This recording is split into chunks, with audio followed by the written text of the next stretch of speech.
जी अस्सलाम वालेकुम क्लास। आज का हमारा टॉपिक है रेस्ट एंड मोशन।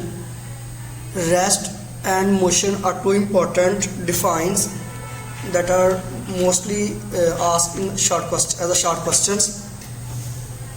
अच्छा जी, रेस्ट बेसिकली हम उस बॉडी को कहते हैं जो अपनी पोजीशन को अपनी सराउंडिंग के मुताबिक चेंज ना करे। इट मीन्स दैट कि एक बॉडी है, let's say a book lying on a table. Book lying on a table is the best example that it is at rest because जो बुक टेबल के ऊपर पड़ी हुई है वो अपनी पोजीशन को सराउंडिंग के मुताबिक वो उसको चेंज नहीं कर रही। सराउंडिंग बेसिकली वो प्लेसेस होती हैं उसी के नेबरहुड में जहाँ पे वेरियस सब्जेक्ट्स क्या होती हैं, प्रेजेंट होती हैं। तो इसकी डिफाइन को अगर हम समराइज करें मिसाल के तौर पर, if a body does not change its position, मतलब कि बॉडी का अपनी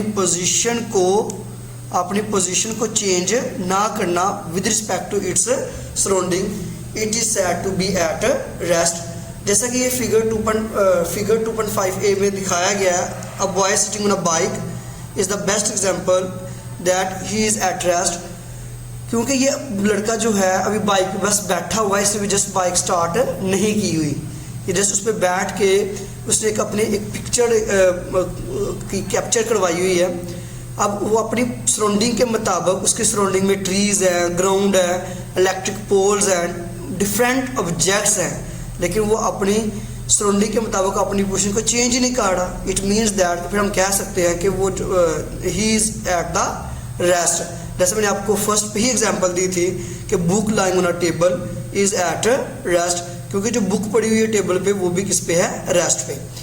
तो आप इसको डिफाइन को सबसे पहले अंडरलाइन करेंगे कि if a body does not change its position with respect to its surrounding, it is said to be at rest. Then you have to write examples. तो एग्जाम्पल में 9th क्लास आपने right करना है, different examples right कर सकते हैं। जैसे आपको फर्स्ट एग्जांपल बताई गई थी, सेकंड एग्जांपल आप ये कोड कर सकते हैं, a motorcycle standing on the road is at rest, या an observer sees that he is not changing his position with respect to surrounding या नियर बाय बिल्डिंग, ट्री और इलेक्ट्रिक पोल। तो इन सब चीज़ों को हम क्या कहेंगे कि ही इज एट रेस्ट। अब इसी की जो एक अपोजिट टर्म आती है that is in the motion. अब मोशन का वर्ड ही आपको ये इंडिकेट कर रहा है कि बॉडी क्या कर रही है, मूव कर रही है। इट मीन्स दैट कि जब बॉडी मूव कर रही हो तो उस पर न्यूटन्स के लॉ भी क्या हो रहे हैं, अप्लाई हो रहे हैं। वो न्यूटन्स का फर्स्ट लॉ ऑफ मोशन हो, न्यूटन्स का सेकंड लॉ ऑफ मोशन हो, या Newton's third law of motion हो, या लॉ ऑफ ग्रेविटेशन हो।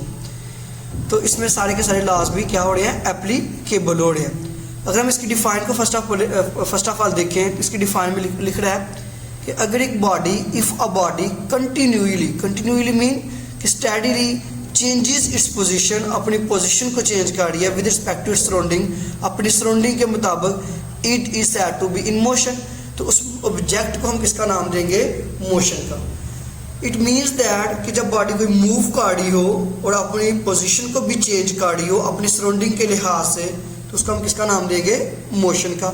जैसे अब फिगर 2.5b में दिखाया गया है कि उस बॉय ने बाइक को स्टार्ट करके वो क्या कर रहा है, अब मूव कर रहा है। अब उसकी सराउंडिंग जो ट्रीज थे, इलेक्ट्रिक पोल्स थे, या जो बस थी, या जो वाल्स थी, वो तो एज इट एज अपनी जगह पे हैं, लेकिन जो बॉय है वो अपनी पोजीशन को चेंज कर रहा है क्योंकि उसने बाइक को स्टार्ट किया हुआ है। तो with respect to the surrounding फिर हम कह सकते हैं कि basically he is in the motion. अब इसके बाद एक इम्पॉर्टेंट टर्म आ जाती है, ये आप पास इसकी बेस्ट डिफाइन है कि डिफाइन है किसकी, मोशन की। और इसकी आप डिफरेंट एग्जांपल्स राइट कर सकते हैं, जिसमें आपके पास मूविंग कार, मूविंग बस, ठीक हो गया, मूविंग बाइक, ये किसकी आ जाएगी, एग्जांपल्स आ जाएंगी आपके पास मोशन की।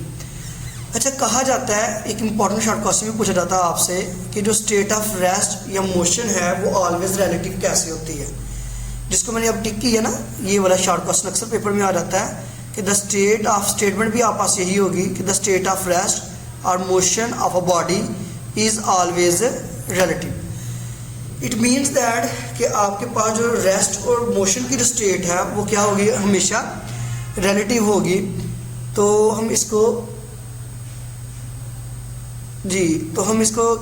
समझते ऐसे हैं। मिसाल के तौर पर आप ट्रैवल कर रहे हैं किसी भी बस में, ठीक हो गया। अब देखते हैं कि बस में डिफरेंट पैसेंजर्स बैठे हुए हैं और कुछ चंद पैसेंजर्स बैठे हुए हैं, ठीक हो गया। और वो क्या कर रहे हैं, from sugar to Narwal travel कर रहे हैं।